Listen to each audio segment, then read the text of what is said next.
امام الانبیاء جناب محمد الرسول اللہ صلی اللہ علیہ وسلم نے فرمایا، لوگو اللہ ذوالجلال کے راستے میں مومن بندے صبح بھی دیتے ہیں، شام کو بھی دیتے ہیں، دن کو بھی، رات کو بھی دیتے ہیں۔ اللہ اکبر کبیرہ۔ سعید بن عامر رضی اللہ تعالیٰ عنہ گورنر ہمس کے علاقے کا دورہ کیا۔ جناب عمر فاروق رضی اللہ تعالیٰ عنہ نے پتہ کروایا کون کون غریب ہے، کون کون یتیم ہے، کون کون مسکین ہے۔ واہ عمر، میں قربان جاؤں تیری زندگی پر۔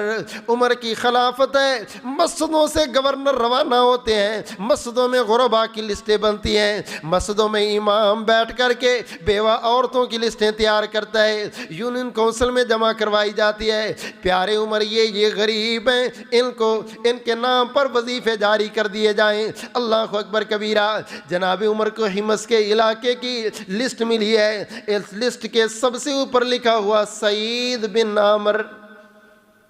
یہ کون سعید بن عامر ہے بھائی؟ کہا جناب عمر یہ آپ کا گورنر ہے جو آپ نے ہمس میں بھیجا۔ کہا یہ سب سے غریب ہے؟ کہا ہمس کا یہ سب سے غریب ہے۔ بڑے واقعات ہیں، جمعے کا ٹائم بڑا کم ہے۔ ایک دفعہ حضرت عمر کہتے ہیں میرے دل میں یہ بات آئی، میرے گورنر نا فتوحات ہوئی، اب بڑی بڑی اللہ تعالیٰ نے دولتیں دی، ان کے مزاج خراب نہ ہو گئے ہوں، تو ایک گورنر کے علاقے میں چھاپا مارا، اس کو آ کے پکڑ کے کہتے ہیں ناشتہ تیرے گھر میں کرنا جا کے۔ کہتا آ جاؤ۔ کہتے بڑا خوبصورت شہر تھا، میں نے کہا اس گورنر نے ضرور بڑی اچھی کوٹھی شہر میں خریدی ہوگی۔ میں نے دیکھا سارا شہر گزر گیا، جنگل آ گیا۔ میں نے کہا یار، میں نے کہا تیرے گھر میں نے ناشتہ کرنا۔ کہتے جناب اپنے گھر لے کے جا۔ جنگل میں ایک جھونپڑی میں مجھے لے گیا۔ وہ جھونپڑی بڑی نرم و نازک، بڑی خوبصورت نہیں، بلکہ وہ کھجور کے پتوں کی بنی ہوئی تھی، اور میں نے دیکھا ایک مشکیزہ لٹکا ہوا ہے۔ اس نے وہاں سے پانی کا پیالہ لیا اور ایک روٹی جو رات کو اس کے اندر بھگو کے رکھی ہوئی تھی وہ سامنے رکھ کے کھانا شروع کر دیا اور کہا جناب عمر آپ بھی کھا لو۔ میں نے کہا یہ تم کیا کر رہے ہو؟ کہا اللہ کی قسم جب سے گورنر بناؤ یہی میرا ناشتہ۔ جناب عمر کہتے ہیں میری آنکھوں میں آنسو آ گئے۔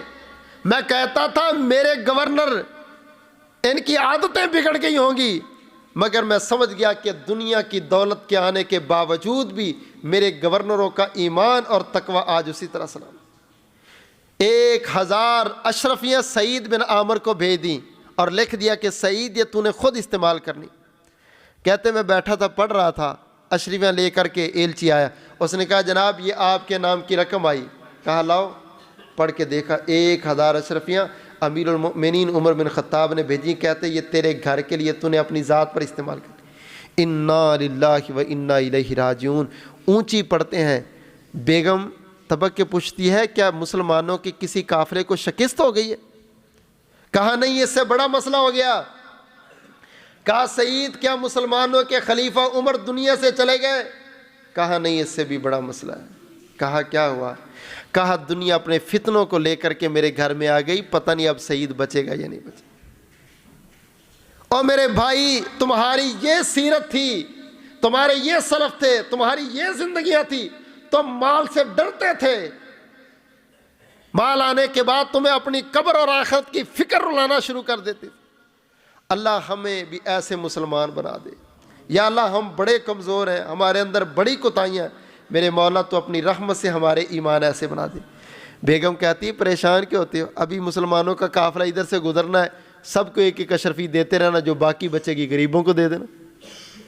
کہتا اللہ کا شکر ہے تو نے حل بتا دیا، وگرنہ میں تو پریشان کھڑا تھا۔ اللہ اکبر کبیرہ، اتنی دولت کبھی آئی نہیں اپنے پاس، اس کے بارے میں سوچے کہاں لگا۔ اللہ ہم کو بھی ایسی سیرت نصیب فرما دے۔